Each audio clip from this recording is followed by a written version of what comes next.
কোনো রকম দুধ জাল করা ঝামেলা ছাড়াই মাত্র একটি ডিম দিয়ে এই মজাদার পুডিং কিন্তু ছোট বাচ্চারাও চাইলে তৈরি করে ফেলতে পারবেন। তৈরি করার প্রসেস খুবই ইজি, খেতেও কিন্তু হয় দুর্দান্ত মজার। অবশ্যই রেসিপিটিকে ফলো করে বাসায় ট্রাই করবেন। তাহলে চলুন দর্শক, দেখে নেওয়া যাক এই মজাদার রেসিপির পুরো প্রস্তুত প্রণালী। পুডিং তৈরি করার জন্য প্রথমে ক্যারামেল তৈরি করে নিব। তাই চুলায় একটি প্যান বসিয়ে এর মধ্যে দিয়ে দিলাম 1/4 কাপ চিনি। এখন এর মধ্যে কোনো প্রকার পানি অ্যাড না করেই চুলার আঁচটিকে হাই ফ্লেমে রেখে এটাকে জাল করে গলিয়ে নিতে হবে।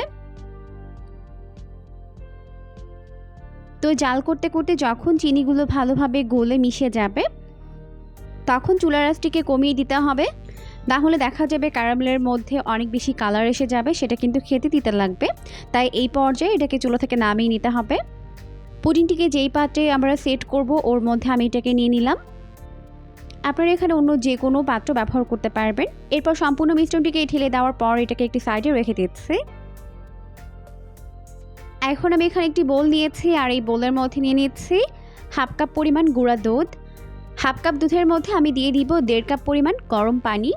আমি এখানে কুসুম গরম পানি ব্যবহার করেছি। এখন হ্যান্ড উইক্সের সাহায্যে খুব ভালো করে এগুলোকে মিশিয়ে নিতে হবে।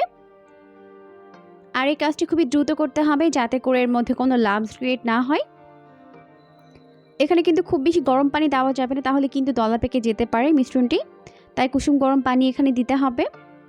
এখন এটাকে একটি সাইডে রেখে দিব পুরোপুরি ঠান্ডা হওয়ার জন্য। এরপর এখানে একটি বোল নিয়ে নিলাম। এখন এর মধ্যে একটি ডিম ভেঙে নিলাম। এরপর আমি এর মধ্যে অ্যাড করে দিচ্ছি 1/2 কাপ পরিমাণ চিনি। এখন হ্যান্ড উইক্সের সাহায্যে ডিম আর চিনি একত্রে ভালোভাবে বিট করে মিশিয়ে নিব। ততক্ষণ পর্যন্ত বিট করতে হবে যতক্ষণ না পর্যন্ত চিনিগুলো ভালোভাবে গলে মিশে যায়। তো বিট করার এই পর্যায়ে এর মধ্যে অ্যাড করে দিলাম খুবই সামান্য পরিমাণে ভ্যানিলা এসেন্স। এতে করে কিন্তু পুডিংয়ের মধ্যে কোনো রকম ডিমের গন্ধ থাকবে না, সুন্দর একটি ফ্লেভার চলে আসবে। তো এখন একটু সময় নিয়ে ভালো করে এটাকে মিশিয়ে নিব যতক্ষণ না পর্যন্ত চিনিটা ভালোভাবে গলে যায়।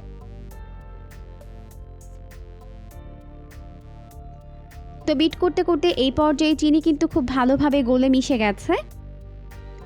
এখন আমি এর মধ্যে অ্যাড করে দিব দুধ। আমি যে গুঁড়া দুধটিকে গুলে রেখেছিলাম ওটাকে এখন দিয়ে দিচ্ছি। এখানে 1.5 কাপ পরিমাণ দুধ আমি অ্যাড করে দিলাম।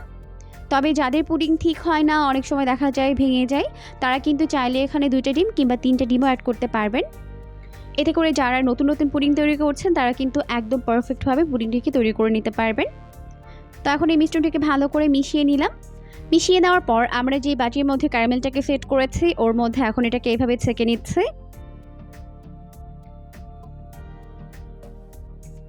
তো সম্পূর্ণ মিশ্রণটিকে ছেঁকে নেওয়ার পর এখন আমরা এটাকে স্টিম করে নিব। এখন এই বাটির ঢাকনাটিকে আমি দিয়ে দিচ্ছি। আপনারা কিন্তু চাইলে পুডিং বাটিও এখানে ব্যবহার করতে পারবেন। এখন পুডিংটিকে বেক করার জন্য চুলায় একটি প্যানের মধ্যে পানি দিয়ে দিয়েছে। এরপর একটি টিস্যু দিয়ে দিলাম, চাইলে কিন্তু একটি কাপড় দিতে পারবেন, সুতি কাপড়। টিস্যু দেওয়ার ফলে কিন্তু এই বাটিটা নড়বে না, একদম পারফেক্টভাবে এটা স্টিম হয়ে যাবে। এখন ঢাকনা লাগিয়ে দিলাম। ঢাকনার ছিদ্রটিকে কাগজ দিয়ে বন্ধ করে ঘড়ি ধরে 25 মিনিট বেক করে নিব চুলার আঁচটিকে হাই ফ্লেমে রেখে। এর থেকে বেশি সময় কিন্তু এটাকে স্টিম করার কোনো প্রয়োজন নেই। তো এখন ফিরে এলাম 25 মিনিট পর, আর এখন দেখতেই পাচ্ছেন আমাদের পুডিংটা কিন্তু হয়ে গেছে। এরপর আমি এটাকে চুলা থেকে নামিয়ে নিয়েছি। এরপর ভালো করে ঠান্ডা করে ফ্রিজে রেখে এটাকে সেট করে নিয়েছি। এখন আমি এটাকে এইভাবে করে কেটে নিচ্ছি। আর এখানে একটি টিপস দিয়ে রাখি, পুডিংটিকে স্টিম করে নেওয়ার পর কিন্তু সরাসরি এটাকে উঠিয়ে নিতে হবে। গরম পানির মধ্যে কিন্তু রেখে দেওয়া যাবে না, তাহলে কিন্তু ওভার কুকড হয়ে যাবে। তো এখন আমি এটাকে প্লেট দিয়ে উল্টে নিচ্ছি।